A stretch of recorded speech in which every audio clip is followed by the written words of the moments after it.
The Victorian Era. Health and diseases. Although certain Victorian scientists researched diseases, the majority of the people were ignorant to health and disease because they thought unrealistically and did not understand how they worked. Victorians were professional mourners. Poor sanitation, awful personal hygiene, tainted water, contagious diseases, tainted food, and unsanitary living conditions meant that Victorian life was rife with danger. Basically, these people attended a lot of funerals. Types of diseases. Victorians lacked what we would consider now basic sanitation. They had devastating outbreaks. Victorians didn't know the first clue of what caused the diseases. The first disease was cholera. The disease destroyed whole societies, killing tens of millions of people. Victorians were fairly sure the disease was caused by human waste. However, it took them decades to discover the real cause, which was contaminated water. The idea Englishman John Snow research about microbiology was so new it almost took 30 years to accept the possibility. Another disease was typhoid.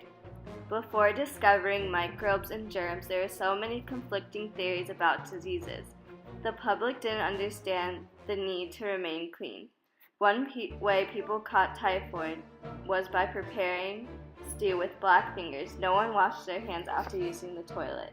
Sterilizing medical equipment was also not important until later in this century, showing they didn't care about the diseases.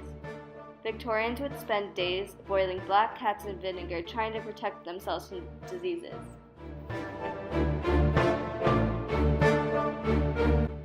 The disease smallpox is easy to treat with modern medicine. However, it killed 400,000 Europeans a year and is responsible for a third of all human blindness. Witch doctors made confusing claims and counterclaims about how best to treat the human body. Before smallpox was eradicated, Victorian people fought the medicine believing it was witchcraft. Smallpox was one of the main illnesses and the Victorian people could not cure it. When a cure was found, it only took 34 years to get rid of it. Victorians could have saved a lot of lives if they tried harder to discover the cause.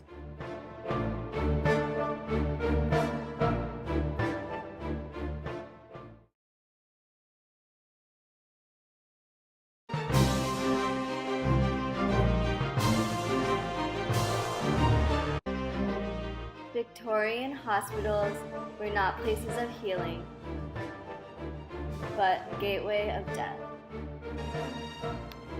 Visitors of the hospitals risk catching a deadly virus and are packed in small, overcrowded rooms.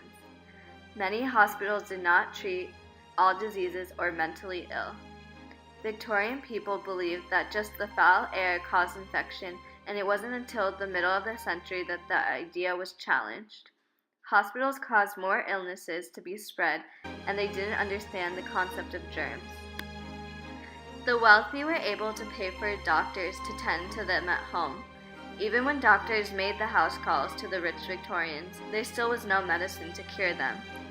When seeking medical attention, a letter of recommendation was looked at to see if their social status in the community was good.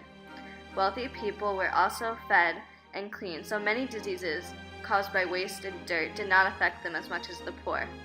Rich Victorians were able to get treatment without going to the germ-infested hospitals. They did not see how awful the hospital conditions were. The poor had no choice but to go to hospitals. Several different types of hospitals evolved out of necessity. The charitable hospital began as a voluntary institution initially by donations to serve the poor without charge. Specialist hospitals began to evolve for certain medical conditions which were excluded by the charitable hospitals.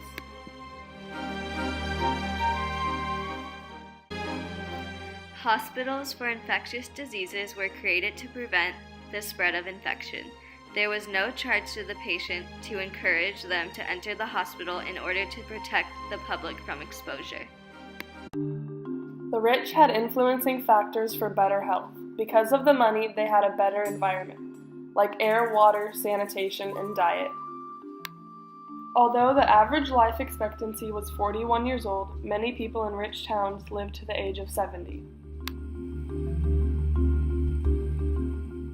Low population meant less issues with sanitation. The poor did not live in the best environment. The air was bad, which meant it was easy to spread diseases. The poor's life expectancy in cities averaged between 25 and 30 years. Nationally, over 3/4 of deaths occurred in children under the age of 5. The majority of the poor were agricultural laborers and servants, so they were more prone to getting sick. As expected, the death rate was higher in the winter. However, during July, the death rate always increased.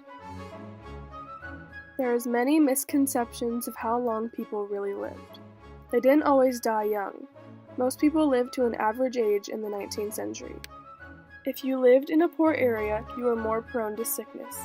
And if you were rich and lived in a nice clean area, you were on the right track to live a full life. Cold air and foul smells caused illnesses, or so most believed. This was the miasma theory. Because disease was carried by bad smells, surgeons felt free to operate while wearing the same coat, growing even more stiff with blood and body fluids. Health remedies. Chloroform was a very useful health remedy.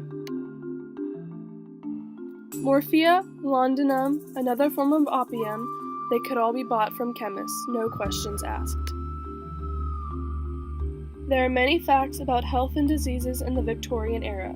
They had very poor sanitation and awful hygiene. Hospitals were not seen as places of healing, but viewed as gateways of death.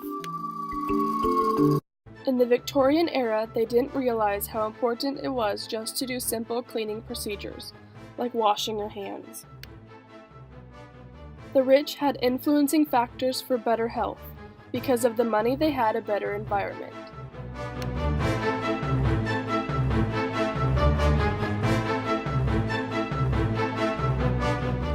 Thanks for watching!